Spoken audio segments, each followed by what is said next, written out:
Hello, everyone, and welcome to another great episode of The Gridiron Glory here with Will and Tad, where we cover all 32 NFL teams. Today, we are focusing on a recap of a divisional rivalry game between the New Orleans Saints and Tampa Bay in New Orleans, with the Buccaneers coming out with a massive 51-27 victory in the game for New Orleans. We saw another rookie quarterback make his first start of the year in Spencer Rattler in relief of an injured Derek Carr. And he did what he could to keep the Saints competitive, at least in the first half, especially in the second quarter when they scored 27 points. But it was up and down, 22 of 40, 243 at his first career NFL touchdown, 2 interceptions. And to note, he was sacked 5 times, so some question marks there on the offensive line, and also some question marks related to Rattler's ability to handle pressure. I mean, I think both of those are valid concerns, considering it was his first start and considering Tampa Bay doing what they were on defense there. So an up and down debut for Spencer Rattler. Either way, he has his first NFL touchdown, a huge moment there for him. Looking at Tampa Bay, though, making a big statement. You lose the close game to Atlanta. You bounce back, big win on the road against a division rival, move back into a tie for the lead in the division. Baker Mayfield had a wild performance with the 4 touchdown passes. That's good. The 3 interceptions, that's less good. So some good, some bad. He mixed in both 24, 36, 325, and also 3 rushes for 29 yards. So a rather up and down game for Mayfield, but when his team needed him the most, he was able to show up in the second half, get Tampa Bay a large lead that the rookie on the other side couldn't come back from. So very solid performance for Baker Mayfield, who's having a solid start to the year. And I'd have to say, where do you rank Baker Mayfield among quarterbacks? Yeah, that's a really good question, Dad. I would rank Baker Mayfield personally a top half quarterback, like amongst the 32 starting quarterbacks. I would definitely rank him in the top 16.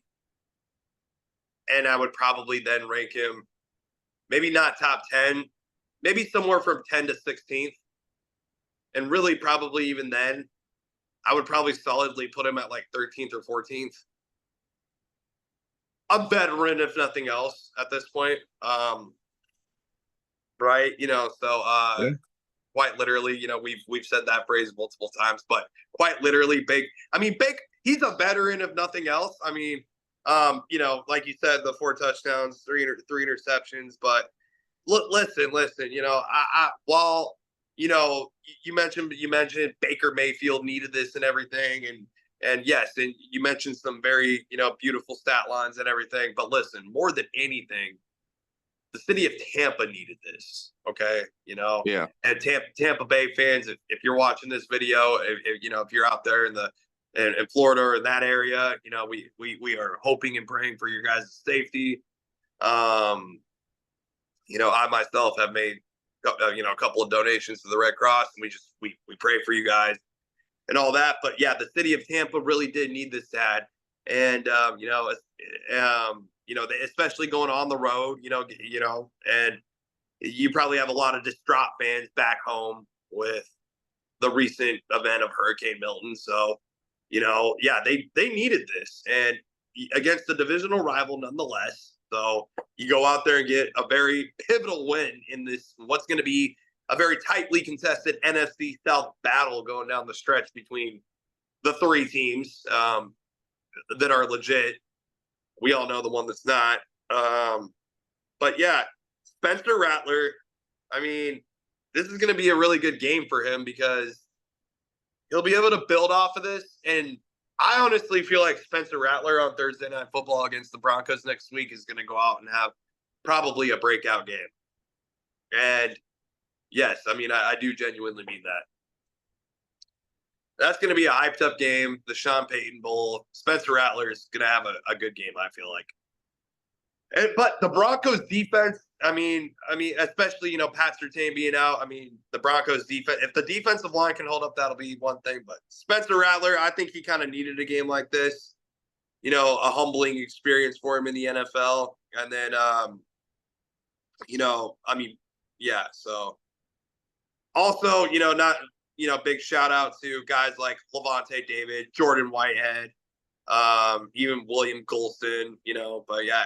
And real quick, Tad, speaking really quick by this defensive led by Levante David, where would you rank him amongst linebackers in the NFL? I'd say like The he's Super Bowl winning probably, linebacker. yeah, I'd say he's probably either in the second tier or potentially the top of the third tier of linebackers. Like he's not like in the Fred Warner tier, but perhaps the next tier below that. I mean, he's definitely not in his prime anymore, per se, Levante David. Yeah. I mean, but this is still a Super Bowl winning linebacker. And I mean, yes, you had the greatest quarterback of all time doing it, but a big part of that victory was also the defense. Yeah. I mean, there's a lot of guys in this defense that can make plays. Antoine Winfield Jr. Probably, and yeah, I personally would rank Antoine Winfield Jr. amongst like the top three safeties, and I feel like it's like Kyle Hamilton's probably the best, and then like you can make a case for Antoine Winfield Jr. being like second or third. I'd probably go Bates ahead of him, but other Yeah, than that, it's a pretty close race.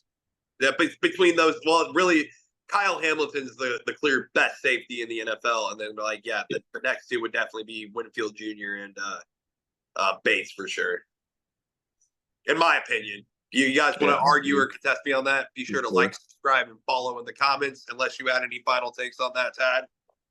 Mm-mm. We're good to go. The Gridiron Glory.